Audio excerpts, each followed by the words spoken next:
Okay, back to English.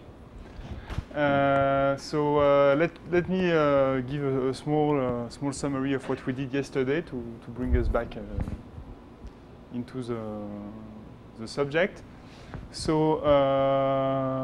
Okay, so yesterday we started from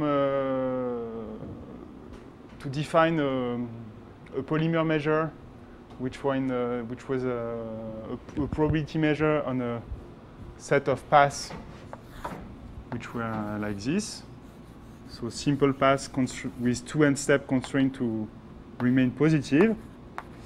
But afterwards, we realized that it was a bit more practical to define it as a modification of the law of the simple random walk, and the probability density of our new measure with respect to that of the simple random walk was given by this expression. So exponential beta times our term of interaction, which was the sum, the total number of contacts of the polymer. Okay, and maybe I should put 2n here. And I was conditioning for particles to be to have trajectories like this. So I want S2n to be equal to 0. And for all n in 0 to n, Sn is positive. Okay? And here,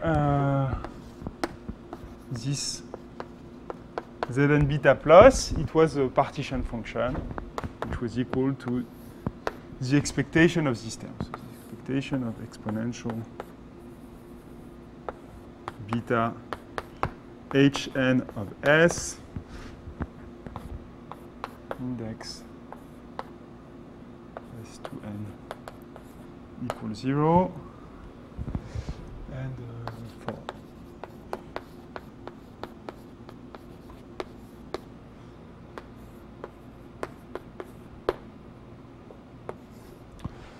okay, and what we saw is that in order to understand the behavior of S under this measure, we need to understand the behavior of the partition function. And in particular, we wanted to know the asymptotic behavior of this quantity.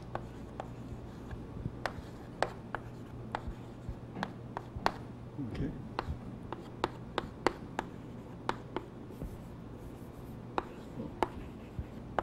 Particular the limit.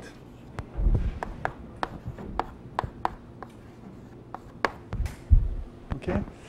So the reason why this quantity is important is that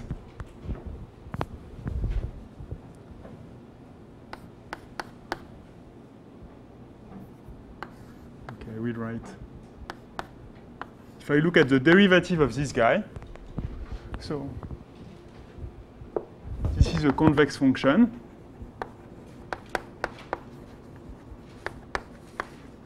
So at most points, it's differentiable. Okay, it's differentiable except at countably many points. And when it's differentiable, what we have is that the derivative is equal to what I call the asymptotic contact fraction. Okay,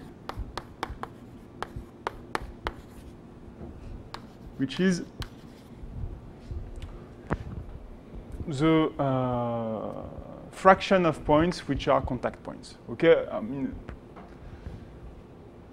in fact, I have 2 endpoints, but only n of them can be contact points due to parity reasons. Okay, because after the first step, my random walk cannot touch the wall. It can only touch the wall after an even number of steps. Okay, so what the free energy diagram, so this guy, I call it the free energy. And the free energy diagram we have seen, but not totally proved that it looked like this. Okay. So there is one part where the derivative is positive, and it's called the localized phase. And localized is because you know where the interface is. You know that it will be. You know where your polymer is. You know that it will be close to the wall because you have many contacts. Okay. And another part which is the delocalized phase.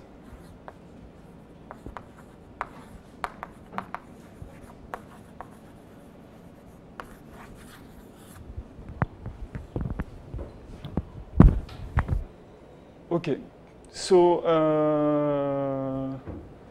what we proved yesterday was that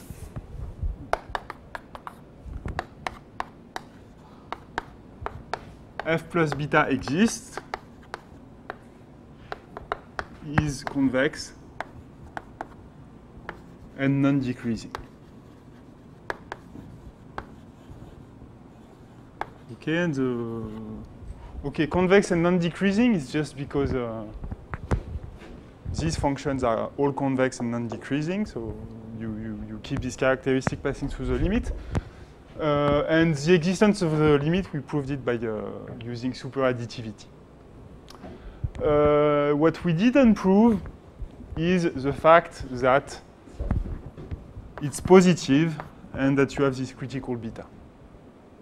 Okay, that it's so that well, the fact that it's non-negative, and that so what we will do now is okay, prove that the free energy is non-negative, and that it's equal to 0 up to a point, and then becomes positive.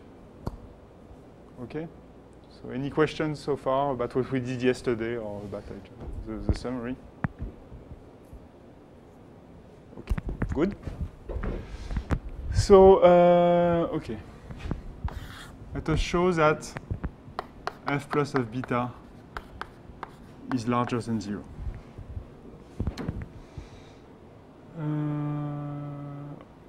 So what we have is that if you look at Zn beta plus, it's always larger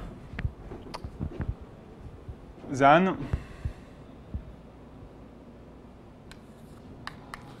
the contribution to the partition function, which comes only from the trajectories which have one contact. Okay?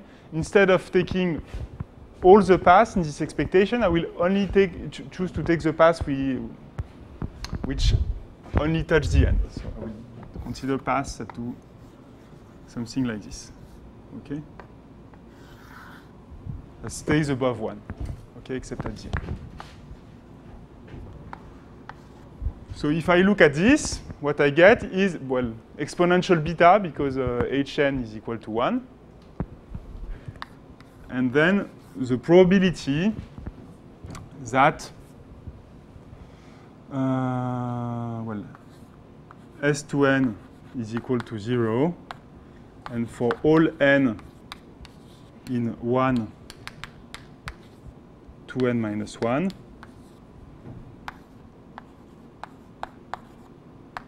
Sn larger than 1. Okay, so this is just a lower bound because I didn't count everything. Okay, and what I have to check now is that this guy does not decrease exponentially fast. And if I do that, this will be enough to show that the free energy is non-negative. So,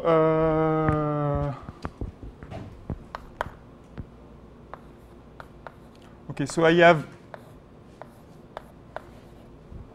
4 to the n choices for a path with 2n steps. Okay, and I have to know what is the number of paths which satisfies this property. And okay, the first step has to be up, the last step has to be down, and in between, I have to choose a path with 2n minus 2 step that never goes back to the negative half plane. Okay? So this is just, if you remember the notation of yesterday, S n minus 1 plus. Okay? And we know the asymptotic behavior of this guy.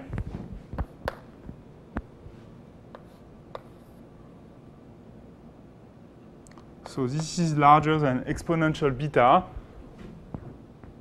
times some constant, which is arbitrary, so, and n to the 3 half. Okay, so I mean, asymptotically, I would have 1 over 4 square root of pi, but if I want the thing to be true for every n, I mean, basically, I can say that if I have n large, I can say that this is larger than, say, this. Okay.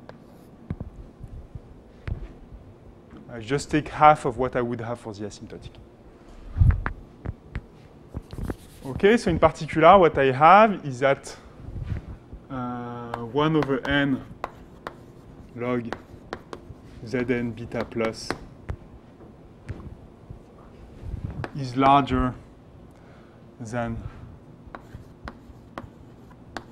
1 over n log exponential beta over 8 square root of pi minus 3 half log of n over n. Okay, and if I take the limit on both sides, what I get is that f plus beta is larger than 0. Okay, so now I want to show that, okay, when beta is negative, well, f beta will be equal to 0, to be sure that I have the existence of this phase. So this is quite easy, because, in fact, when beta is negative, Zn beta plus, it's smaller than 1. Okay, and this is simple. It's the expectation of a quantity that is smaller than 1. Okay? Because Hn of S, it's always positive.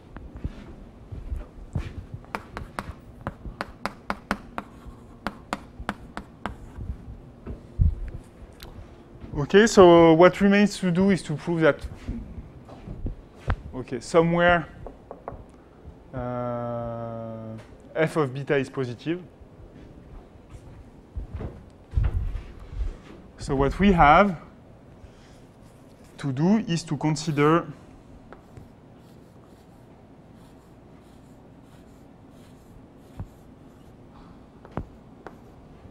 this path. So you have one path that has n contact, and you have only one of them. Okay? So Zn beta plus, it is larger than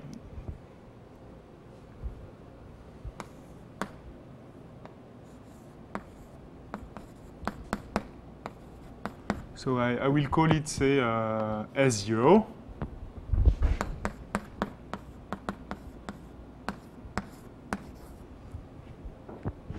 And okay, Zn beta plus is larger than this.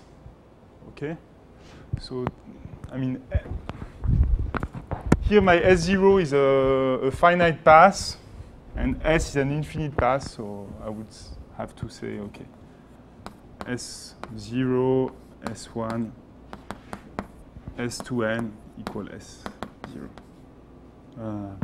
This is S star.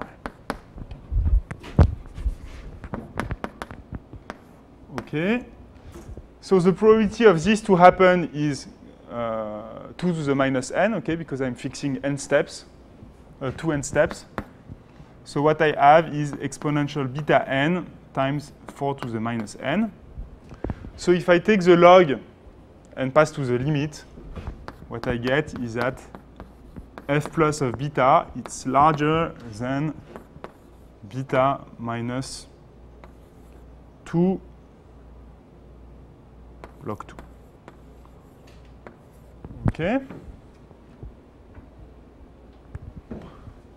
And one last thing we can say is that Zn beta plus is always smaller than exponential n beta. Okay, this is just because it's the expectation of something that is bounded above by exponential n beta. And therefore, f plus beta is smaller than beta. Okay, so what we have just proved is that somehow, when beta is positive, the free energy is between these two curves. Okay.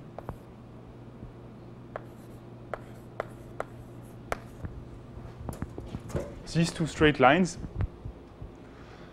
So in particular, this gives you the first order asymptotic of f beta. Okay, so you know that the derivative of f beta will have to tend to 1, so that eventually, your trajectories, they will be very localized. And the other thing it tells you is that your critical beta is between 2 log 2 and 0. Okay, so any question about that? Yep.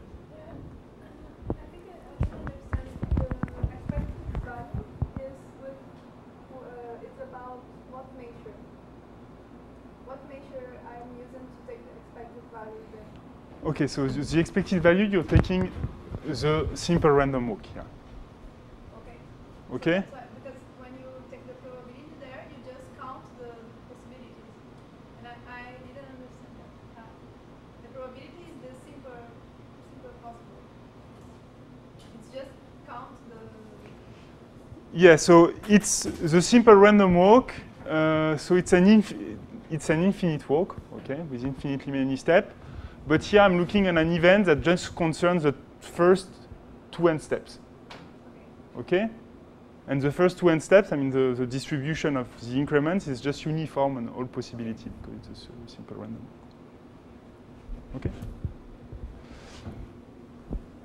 So right now what we are going to do is to try to compute this beta c and to have a more precise picture about the free energy. So is there anybody that has a guess for the value of this guy?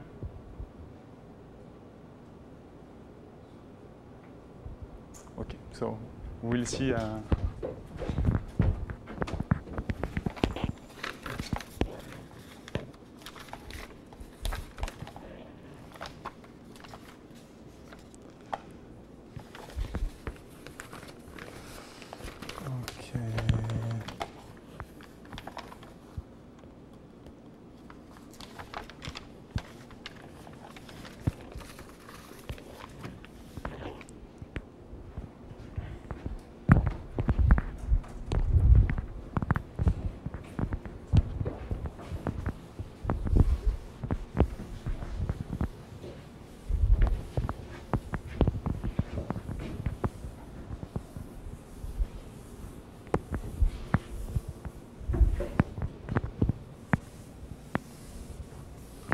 So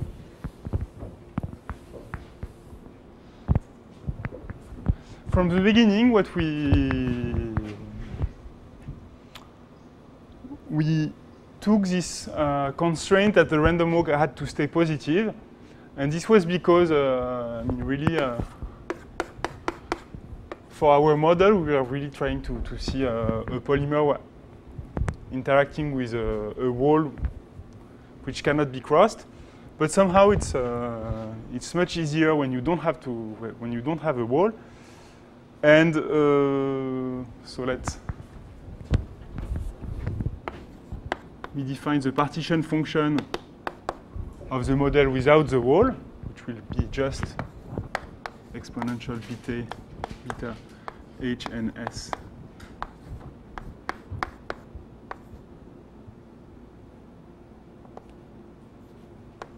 S2n equals 0. Okay. And the first thing we are going to see is that, in fact, this Zn beta S and Zn beta plus, they are knowing the free energy of this system or the one of this system, it's almost the same thing. So lemma, for all n, for all beta, we have Zn beta plus, which is equal to Zn beta minus log 2. Okay, so this constraint is just corresponds to making a shift in beta. Okay, so to see this, in fact, it's more convenient to go back to the description in terms of path. Okay, so what we will really prove is this. Okay, but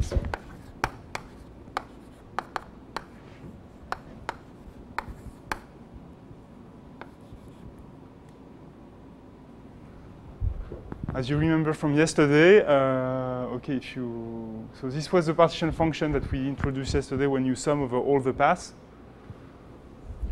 But summing over all the paths or taking the expectation is just, the difference is just a factor 4 to the n. Okay, so let Sn plus k, so it's the set of paths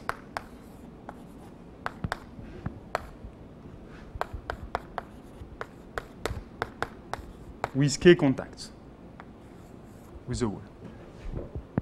Okay? And Sn of k will be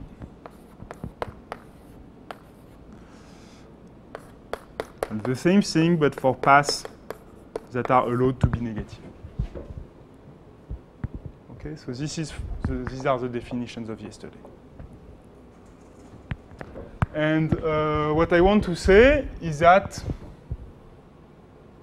okay, if I look at Zn beta, it's equal to the sum from k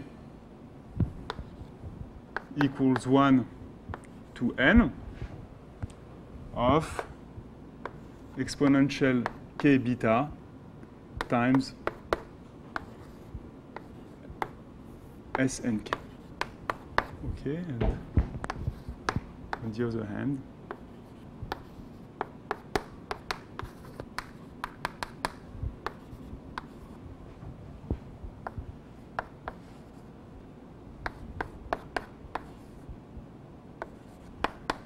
so this is just, I take back the definition of the partition function, and what I do is that to get in the sum, I count all together the paths that have k contact, and I can factorize the thing because, well, because they all have the same Hamiltonian. So the exponential factor is the same for all those paths. Is this okay? Remember? This guy, it was just the sum over S in Sn of exponential beta Hn of S. Okay? So I just look at the different possible values for this guy, and I sum on them, and each time I have to take the number of paths which have this.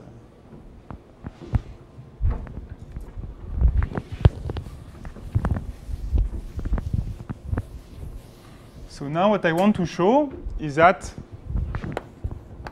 Sn k, it's equal to 2 to the k Sn plus k. Okay, and how am I going to do this? I'm going to build a bijection between this guy and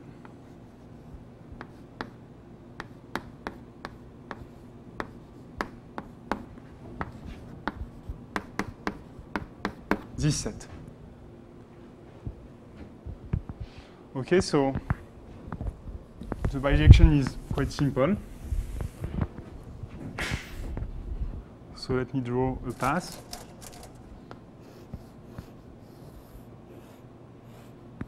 So I will take, let's see, k is equal to 1, 2, 3, 4, 5.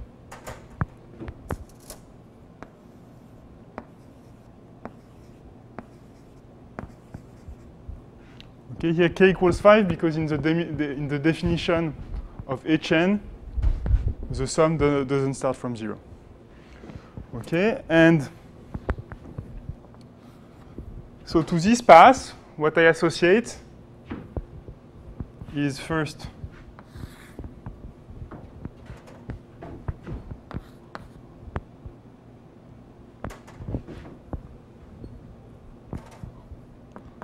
a path which is just the reflection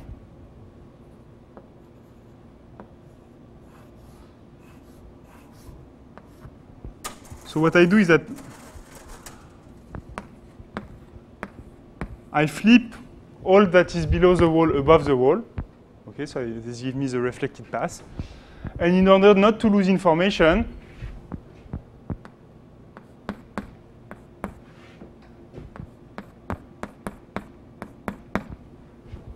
I record the sign of every excursion.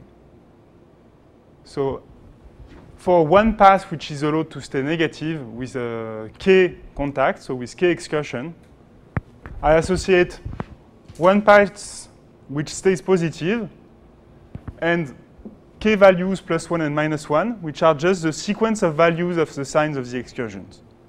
Okay, and it's not complicated to see that it's a bijection because if I have the reflected path and the signs, I can reconstruct this path just by flipping the excursion that corresponds to minus 1. Okay? So, okay, so I was here. So, if I want, so what I have is that Zn beta, it is equal to sum from k equals 1 to n of exponential k beta times 2 to the k times Sn plus k.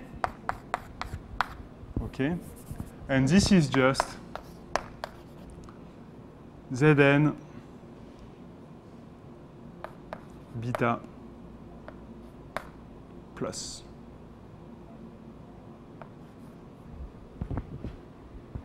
Beta plus log 2, so plus. Okay? Because this is equal to exponential k times beta plus log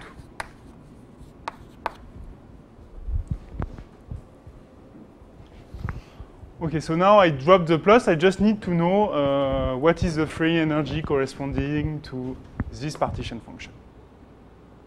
Okay? And in order to have the free energy, the original free energy, I just have to shift everything by log 2.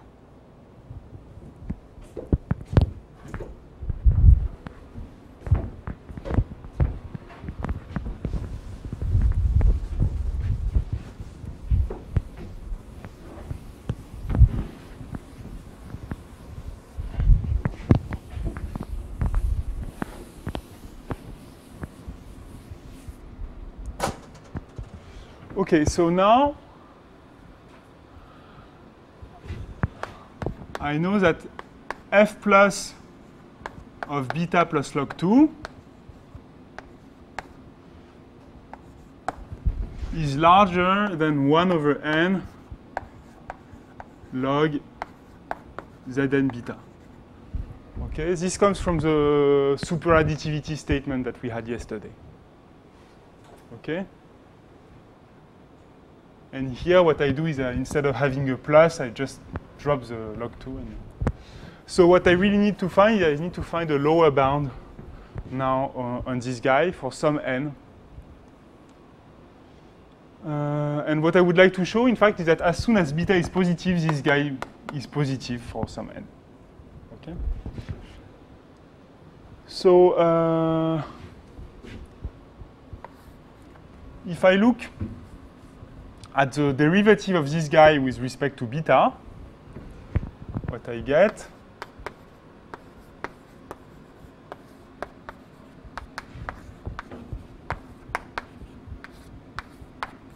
if you remember, it is just the expectation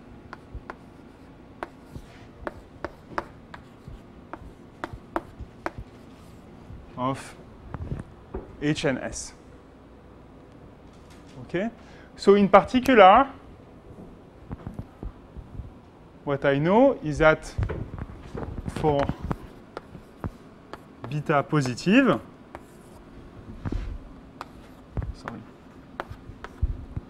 log Zn beta, it's larger than log Zn0 plus beta times the expected value of Hn of S. So here I take the expected value. Okay. Sorry. En0. Okay. And this is just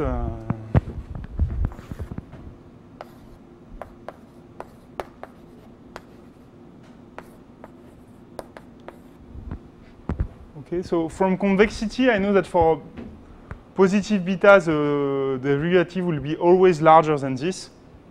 So this is why I have this inequality. Okay, this is just convexity. So in order to get a good bound, I need to have a good estimate on this guy, and basically this is almost what we saw yesterday. So yesterday we saw that for the measure constraint to be positive, this guy was finite. So now we will try to estimate this guy for the when you have no constraint.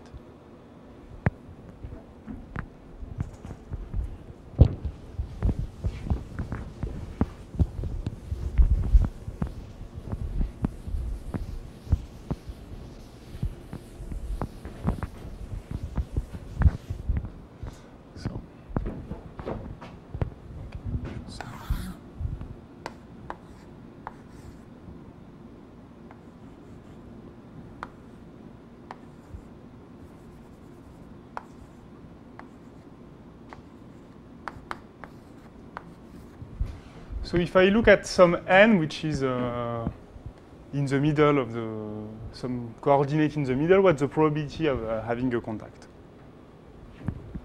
So as in the positive case, we can see that it's equal to Z2n 0 times Zn0 times Zn minus n0 over Z n0. Okay, and these partition functions, I can replace them by the number of paths, because basically the factor, I will just multiply by a factor 4 to the n above and below. Okay, so this is equal to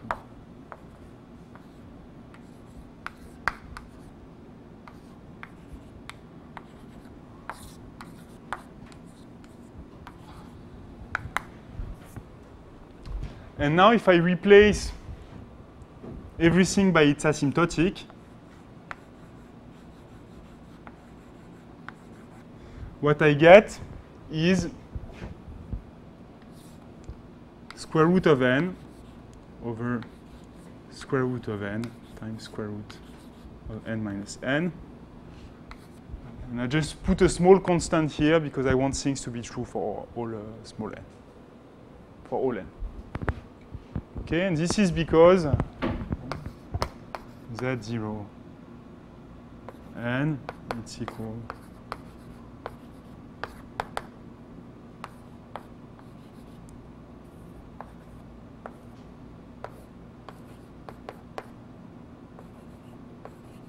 okay, this is just Stirling formula, and this is what we saw briefly yesterday. Okay?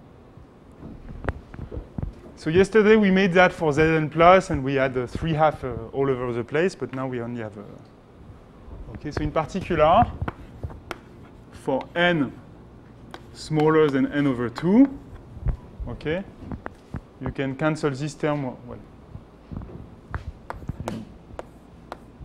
you can always say that this is larger than c over square root of n because this term is smaller than this one. Okay? So this guy, it's larger than the sum from n equals 0 to n of p. Sorry. It's equal to this, just by the definition.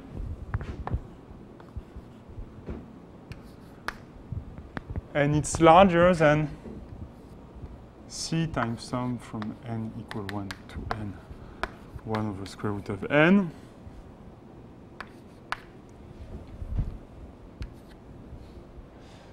And I guess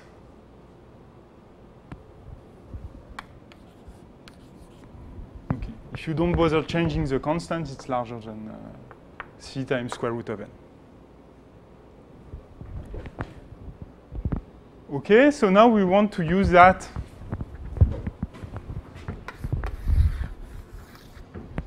in this expression. So the log Zn0, well, if n is sufficiently large, it's something like a log of a constant over square root of n. Okay, so it's something like log n. So what we have is that log Zn beta. It's larger than, say, minus log n,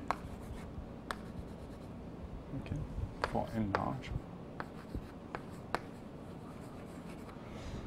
And minus c beta square root of n.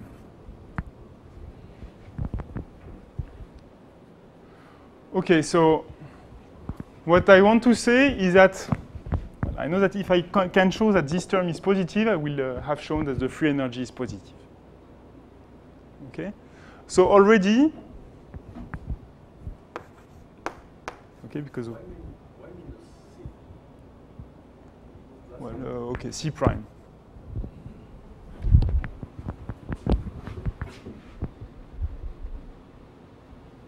Okay, I have this is larger than c prime times square root of n, and here I have beta times this. Okay, so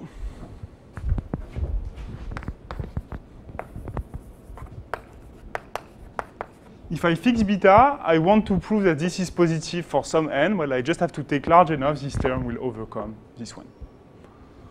Okay, I might as well want a good bound on the free energy.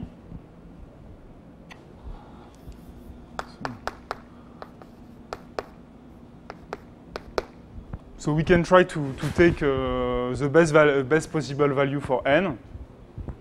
So let's take n equals to beta to the minus 2. I want log beta to the 3. Okay. And if I take this n, well, this term, it will be, so log n will be of order log beta.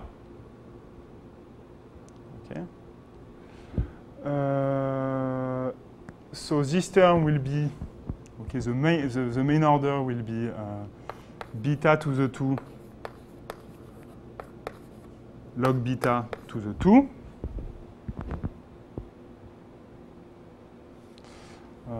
Log beta to the minus 2, sorry. Okay, and here I will have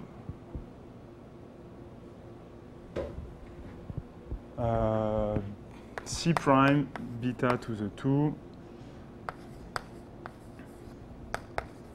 log beta to the minus 3/2. So this term will win over this one. Okay, so you can check the detail, but basically what we can prove is that for beta sufficiently small, okay, we have, sorry, so this is,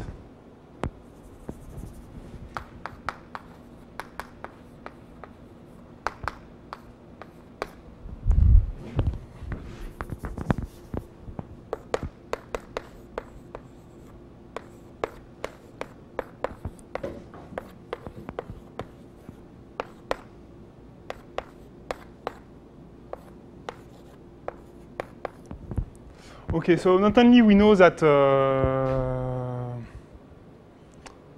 the critical value for beta is log of 2, but we also know that okay, the free energy takes off at least like beta to the square with some logarithmic correction. Okay, so I guess this is where we wanted to go with the random walk pinning. Well, the reason for this log of 2 is not too mysterious, in fact. It's just because, okay,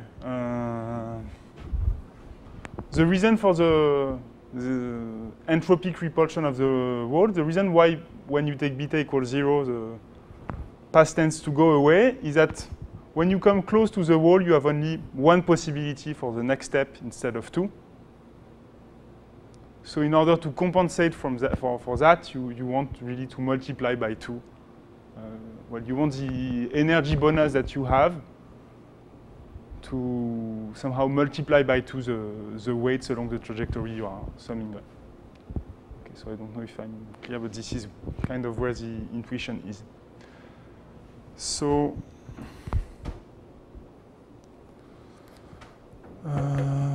let's see.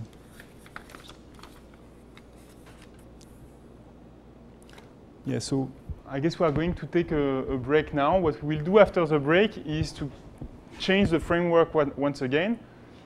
So basically, in what we have done until now, we were concerned about random walks. But if we look at the definition of our polymer measure, we don't really change the law of the random walk. We only change the law of the contact point with the wall. Okay, because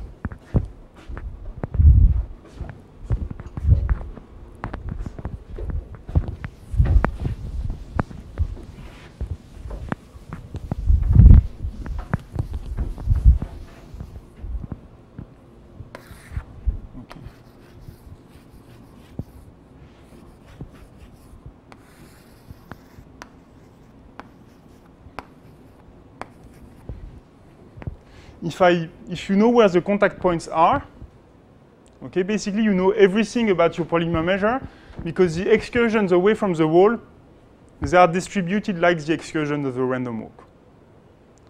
So the idea now is, okay, why should we not restrict our study to just the study of this point process? So the first thing is that, okay, it will simplify a lot the notation because we will not have to worry about S anymore. And the other thing is that it might also give us a better insight and simplify a lot the proof. And also, we will be able to put the problem in a larger framework. Okay? So basically,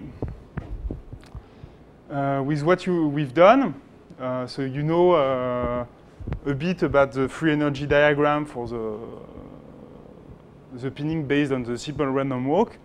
But now let's say that we want to study walk that there are 3 possibilities. They can go do +1, -1, or they can go straight.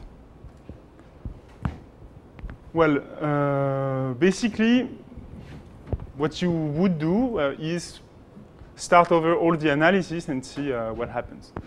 So it would be nice to introduce a framework that allows us to treat all possible kind of random walk at the same time. So this is what we will do after the break. So, okay, let's say that we have 10 minutes.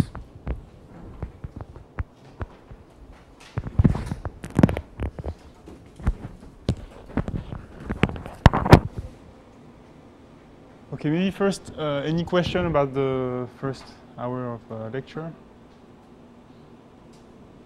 Okay, so we are good.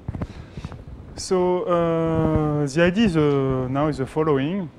We have a picture where we have a complete random walk and we are counting the set of contacts. And what we want to do is to get a simplified picture where we just look at the point of contacts.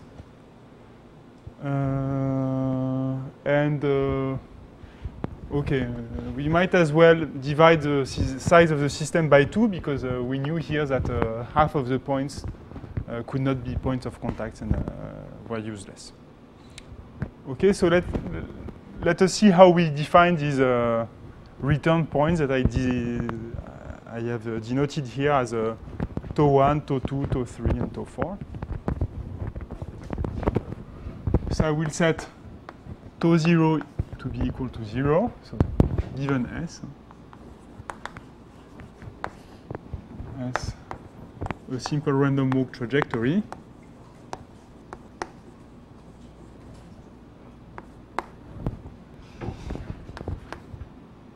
And for all k,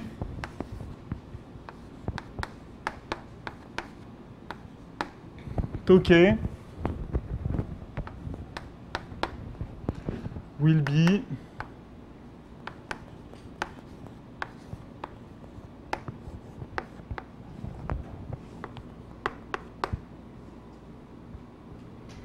such that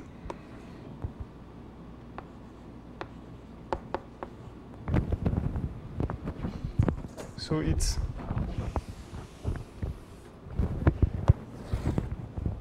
okay, so maybe it's even better like this. So τk is 1/2 of the first time after τk minus 1 that the walk touches 0. So it's just a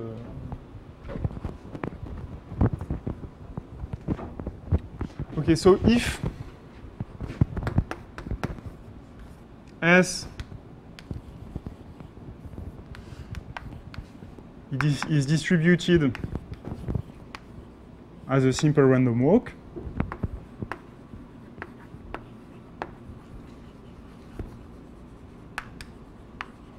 or in fact, if S is distributed as any Markov chain on Z, what we know is that the increments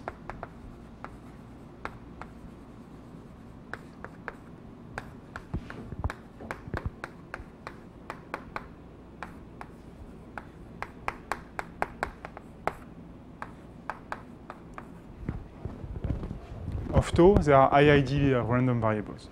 So this is just this Markov property, okay? The fact that, I mean, when you know what the case renew or to know what the next one is, you don't know, want to know anything about the past. And, okay, so how long you're going to wait to see this point, it has the same law as the time you've waited to see the first return to 0. Okay? So right now, what we are going to do is to change our definition and to make the polymer measure a measure on tau. Okay? So, I mean, formally, already, you see that if you look at the Zn beta we had before, okay, it was equal to, okay, so,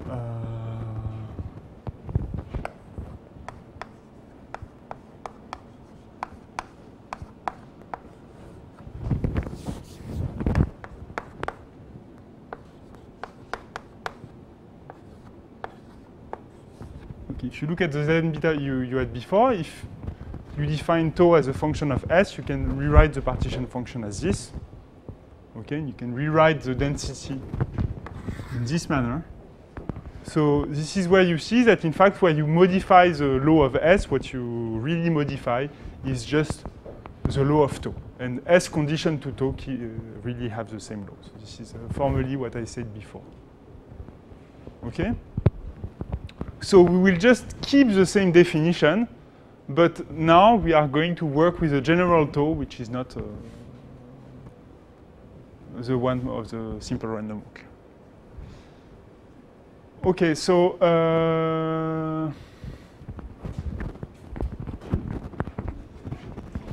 here somehow, okay, we are working with simple random walk. What about the simple random walk, which is conditioned to stay positive?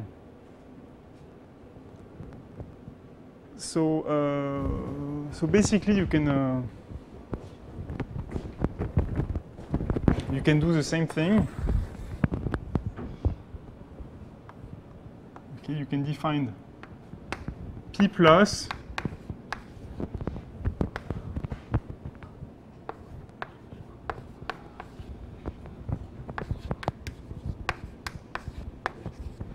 if you define P plus to be the random, you want to define P plus the random walk, which is conditioned to stay positive at all time. So of course there is a problem in the definition because this you condition to an event that has 0 probability. But okay, if you do some effort, somehow this definition is reasonable. And if you look at this probability, what will happen is that with positive probability, this random walk will never touch 0. Okay? So in order to be able to consider all things, we will consider tau like this that are sequence of IID increments, but we will leave the possibility of one increment to be equal to infinity, which is the case where your walk never goes back. Okay, so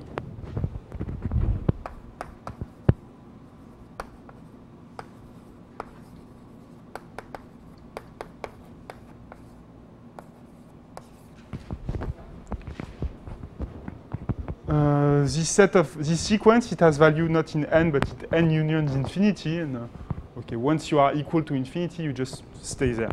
Okay. So now you can introduce the definition.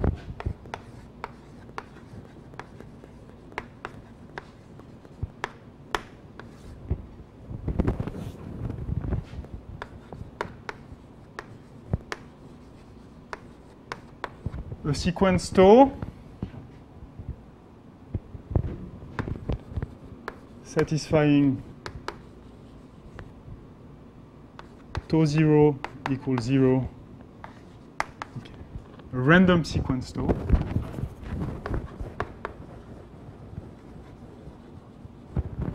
Satisfying tau 0 equals 0 almost surely, and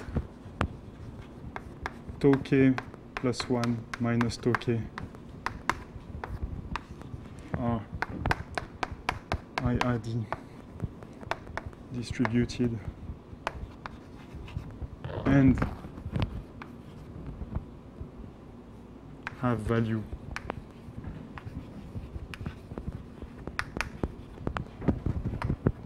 in n union infinity. Okay. Is called the renewal process.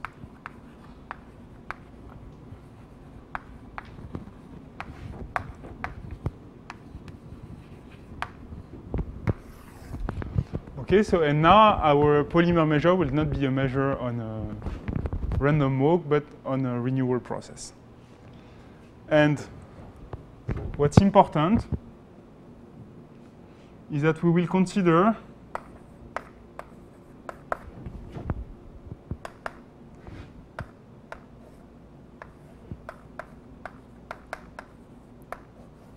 that the law of the increment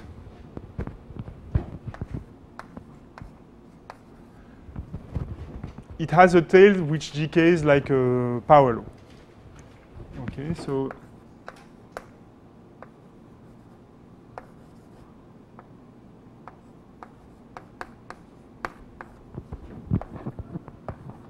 there is a positive alpha such that the probability that tau 1 is equal to n decays like n to the power minus 1 plus alpha. Okay, so basically, it's most definition will make sense without this assumption, but this is the only framework in which you have kind of interesting results. Okay, and it covers the case of the simple random walk that we've seen earlier, because in the case of the simple random walk, as we've seen, this probability, it decays like n to the minus 3/2. Okay? The probability that tau 1 is equal to n in the case of the simple random walk, it's equal to the probability that S2n is equal to 0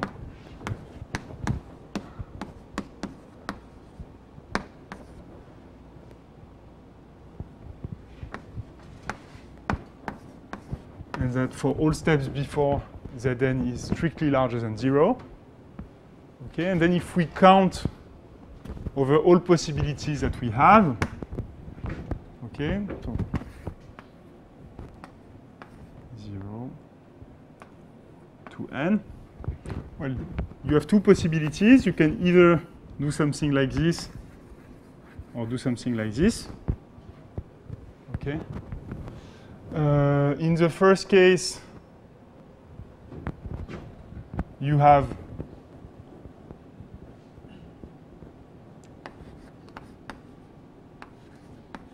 the number of possibility is Sn minus 1 plus, okay? Just because you have no choice for the two first steps, and then you have to take a pass with 2n minus 1 steps. And it's the same for the guy for the bottom case. 2. Then you have to divide by the total number of possibilities, 4 to the n. And what you get is that this is equivalent when n tends to infinity to 1 over 2 square root of pi n to the 3/2. Okay? Because here, because you have n to the minus 1, you have only 4n to the minus 1. And okay. And in general, we just assume that okay, you have some constant and you have an asymptotic of this type. So okay.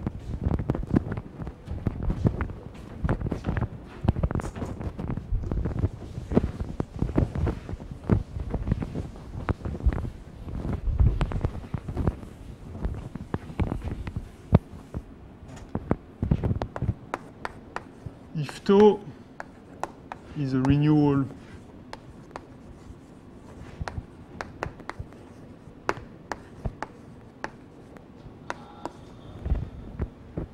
and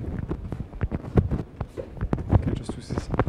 Here I will assume that the sum of the kn, n equals 1 to infinity, it is smaller or equal to 1, okay? So this is because they are equal, I mean, these are sum of probabilities. And k infinity will just be what remains, and it's the probability that the guy never comes back. Okay?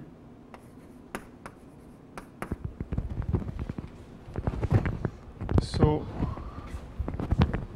if I have a renewal with low p, the pinning measure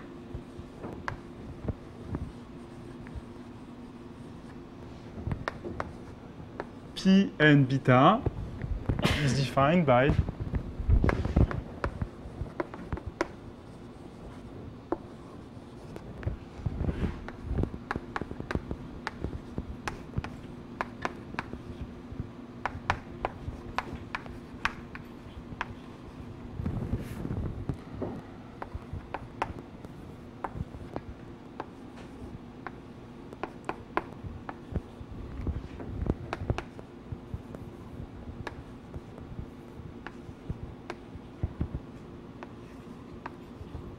okay, so I have to introduce some notation.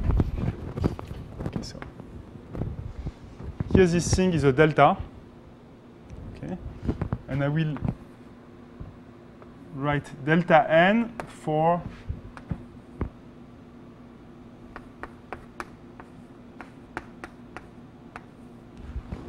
the indicator function that n belongs to the renewal tau. So I define tau as a sequence. Okay, but an increasing sequence of integers is the same as a subset of n. Okay, there is an obvious bijection. If you prefer, it's indicator there exists a k such that tau k is equal to n. Okay, and here this delta n in the end, which is not in the exponential, it's just present so that to have superadditivity as before. Okay, and the definition of Zn beta is here. Zn beta, it's the expected value with respect to tau of this guy.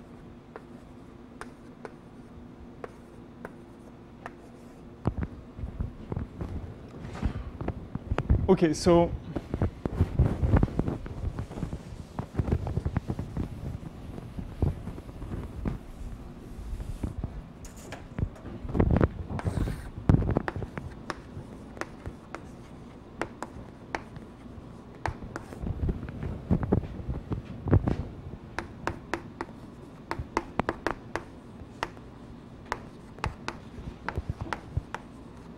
this is not very surprising. So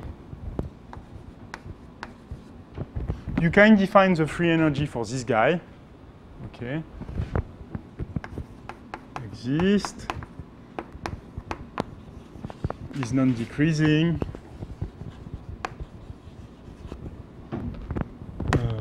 Convex. Non-negative.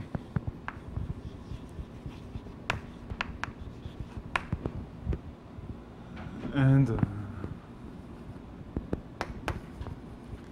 there is a transition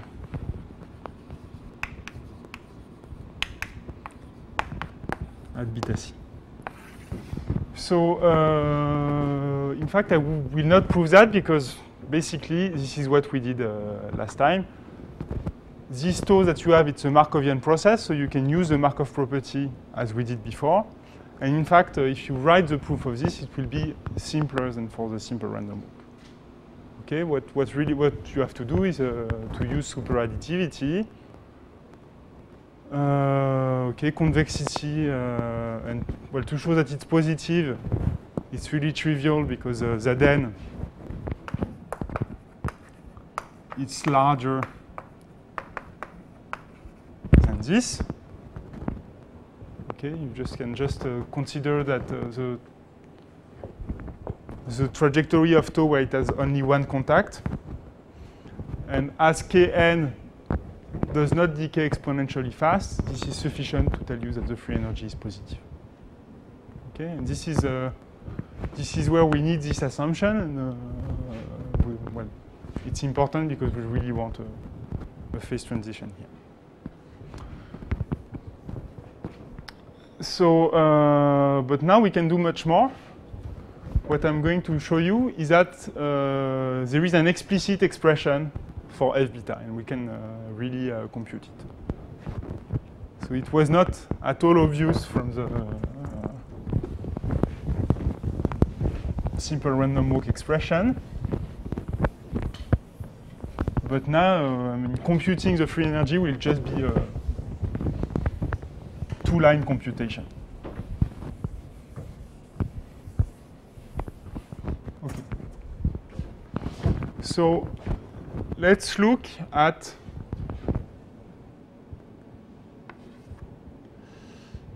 this equation. So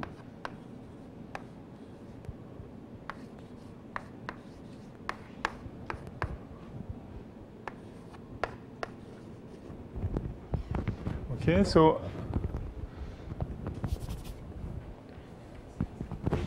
and it was 1, 2, 3. Okay, so I call, so this is an equation in B. Okay, I fix beta.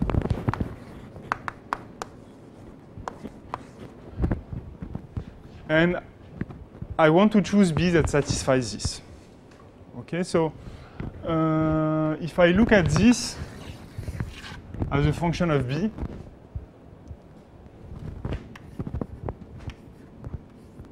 I will see that when B is equal to 0, this guy is equal to 1 minus k infinity. And when B tends to infinity, this goes to 0. Okay, so this function is decreasing.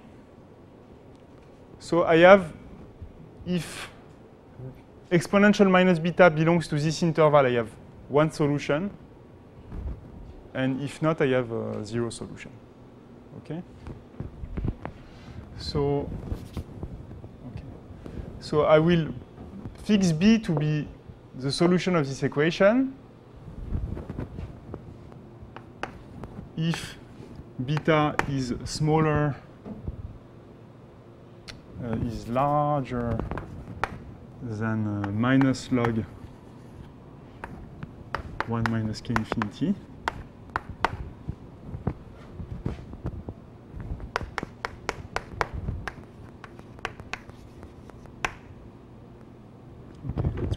X here.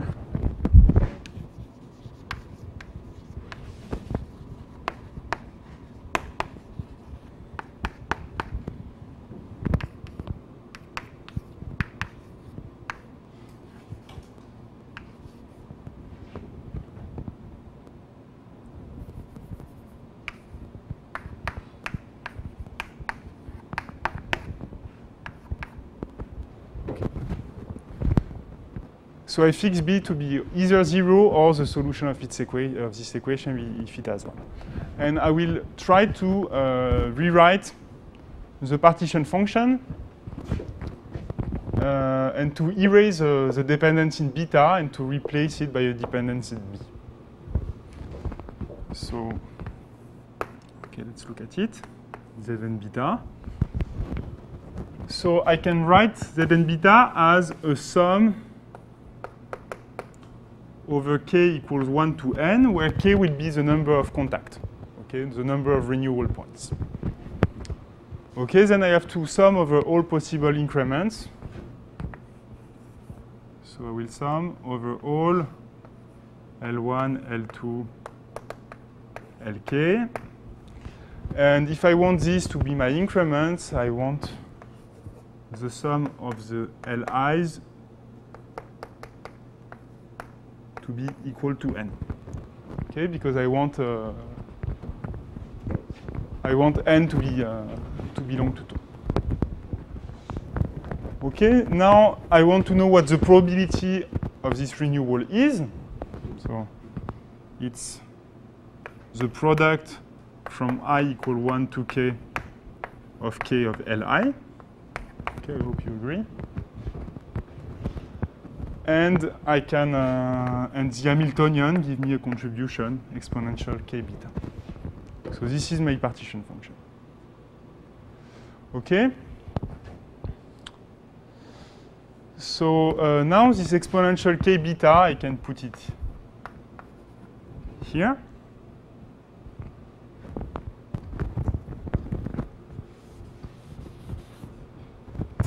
Okay.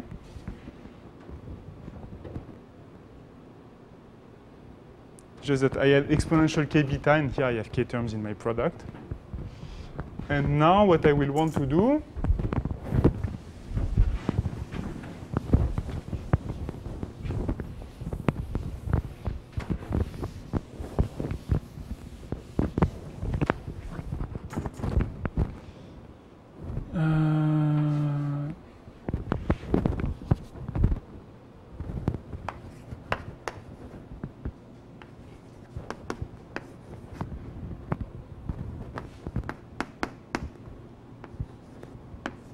okay, so the sum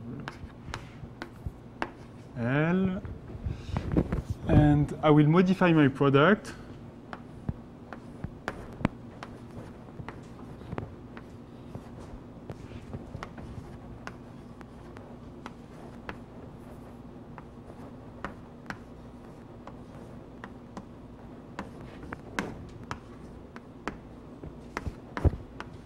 So what I do is I choose to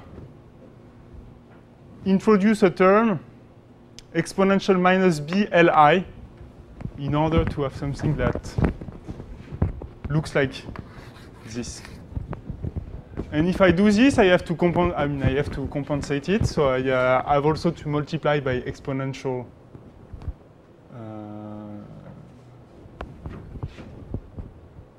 BLI. But this gets me this term because this is just exponential beta times the sum from I equals 1 to k. Sorry. Exponential b. Okay. To compensate from this, I have to put this term. But because the sum of the increments is equal to n, this gives me exponential nb. Okay? So, okay, it's difficult to know where we are going. So now, let us say that I will define k tilde of n to be equal to exponential beta exponential minus n bi n b times kn. Okay? So what I know from the definition is that the sum from n equals 1 to infinity of kn, okay, it's equal to 1 if b is positive. Okay? When b is the solution of this equation, then by definition, the sum is equal to 1. And if b is equal to 0, okay, well, this guy is just e beta times kn, and this condition tells you that this sum is smaller than 1. Okay, so this tilde k that we've just defined, it corresponds to the probability for interarrival of another renewal process. So I will define tilde p, which is the law of another renewal tau tilde. And I want the increment of tau tilde to have distribution that is given by tilde k. Okay? So if I do that, what I obtain when I rewrite my sum,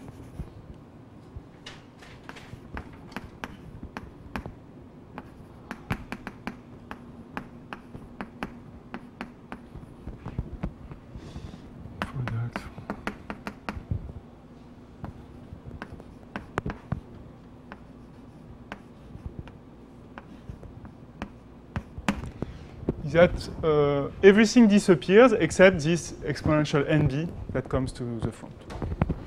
Okay, and now if I look at this, this is a very, well, it's, okay, a double sum and a product, but it's very simple to express. It is just the probability that the final point belongs to the renewal tilde tau. Okay? Because, okay, this sum, it says that you're just summing over all the possibilities for trajectories that will end up at n. Okay, and this is just the probability of each trajectory. Okay, so what we would like to say is that this B is in fact the free energy. And to be sure that this is true, what we need to show is that this guy does not decay exponentially fast. Okay? It cannot increase exponentially fast because it's smaller than 1. So we need to be sure that it does not decay exponentially fast. So now, okay, if B is equal to 0, okay, what we have is that Zn beta is equal to exponential NB times exponential beta times no, let's see. Okay, it's larger than this, which is equal to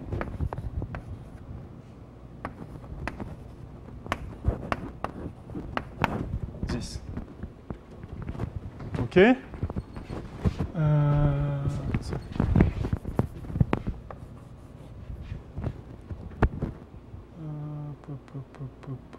And I say that B is equal to, so when B is equal to 0, you have no exponential term.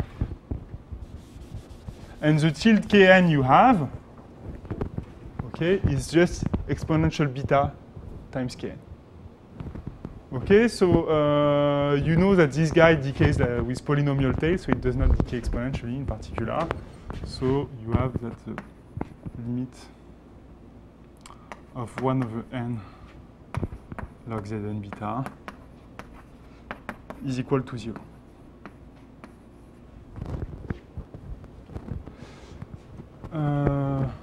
So now let's look at the more delicate case.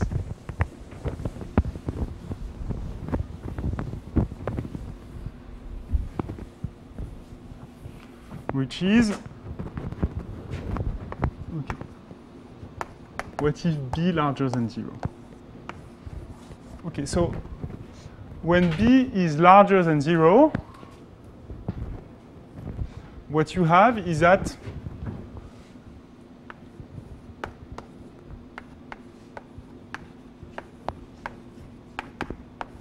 if you look at the mean length of a jump,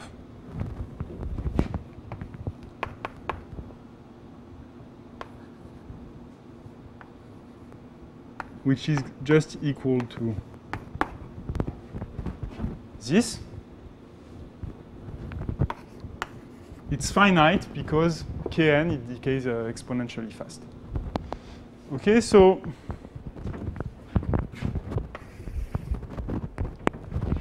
you have a process who does finite jumps. And you're looking at some point very far away, and you are interested at the probability that the process will jump on you. And basically what you expect is that if you're very far from the starting point, you've basically forgot everything about the starting position. And every point is equally likely to be in the renewal. Okay? And if this is the case, the probability for a point to be in the renewal should be 1 over the mean length of a jump, okay?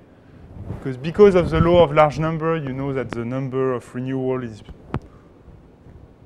of order 1 over the mean times the length. So a typical point should have probability 1 over the mean to be in the renewal. Okay, so this is a rather intuitive statement. But the proof is not that easy, and in fact, it was only proved in the 50s. So for the moment, we are going to admit the theorem, and I think maybe next time or next week, I will present the proof of it. So it's due to Erdős, Feller, and Pollard in 58. And okay. If tau is a renewal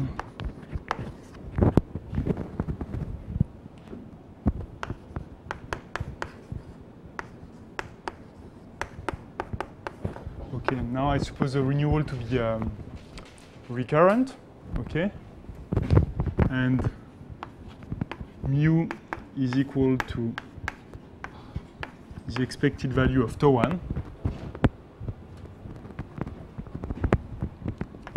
then the limit when n tends to infinity of the probability that n belongs to tau, it's equal to 1 over mu. Okay, and in the theorem, okay, I need to assume that infinite jumps are not allowed. Okay, but I don't need to assume that the mean is finite, meaning that this limit can very well be 0 if mu is infinite. Okay. So if we admit this theorem, then we know that when B is positive, we have Zn beta, which is asymptotically equivalent to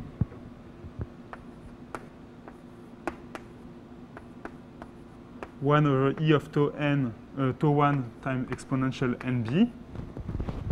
Okay. And this is much more, I mean, this is an exact asymptotic, so this is more than what we want. We can deduce that f beta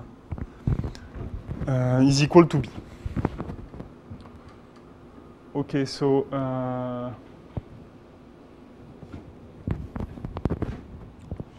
yeah, I mean, we are going to prove this result later in the course because I guess it's important to understand how renewal process behave, and the proof is quite nice. But maybe you can try to check, if you want, that this is not really necessary. I mean, you don't really need this result. What you really need to prove is that there is at least one subsequence along which this thing does not decay exponentially. Okay, so this is much weaker than that. And you can do it by bare hand without using the theorem. Okay, so I'm not lying to you. You don't need that, but as it's a nice theorem, I will present it later. Okay, so now let me tell you what we will do next time.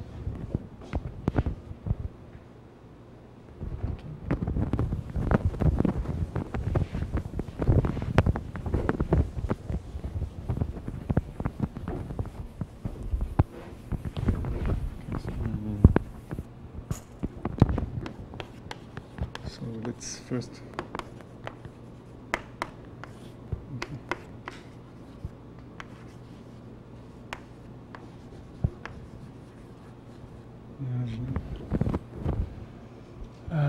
F beta. Okay, first, I just want to record the result as a proposition. So the free energy F beta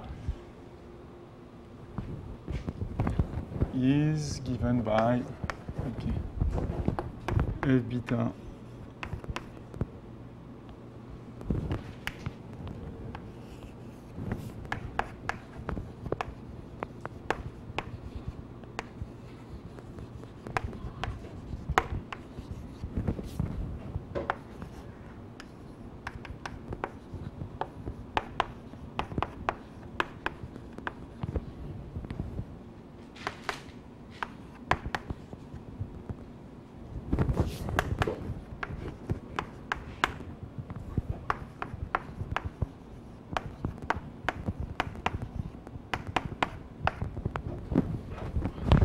And 0 if beta is smaller than minus log. So what we have done is we have an expression for the free energy, and we also have an expression for the critical point. Okay, because this thing will always be positive except when beta is equal to this.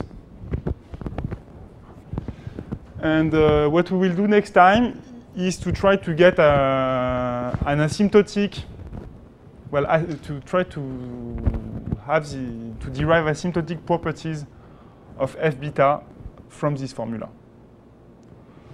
Okay, so in particular, what we will prove is that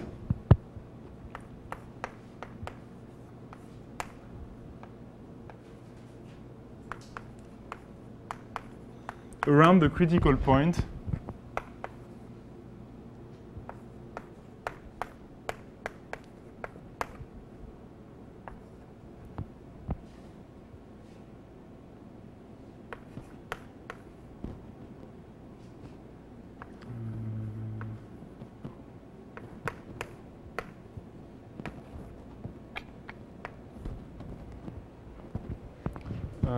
the free energy increases like a power of beta minus beta c. Okay, and that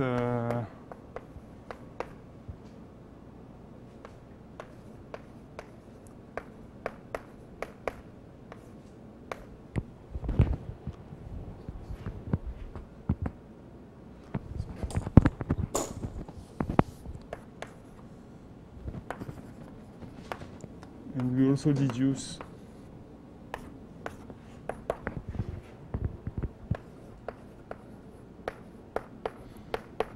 we also get the asymptotic of f beta when beta tends to infinity, which is well similar to what we had for the simple random walk, the fact that f beta behaves like beta minus log of k1. Okay, so basically with a proof which is much simpler than for the simple random walk, you get results that are much more precise. Okay, for the simple random walk, what we had is only a lower bound and we had some log corrections. Here we'll get really the full description and the full critical behavior. Okay, so this will take some time, so I guess it's the right time to stop.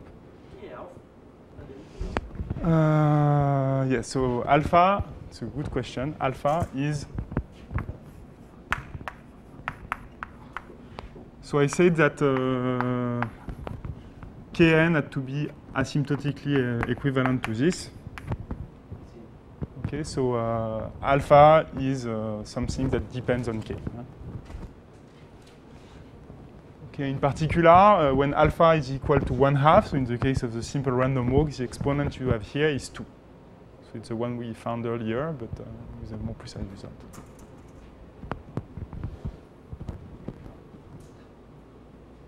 Okay, so I guess you're free.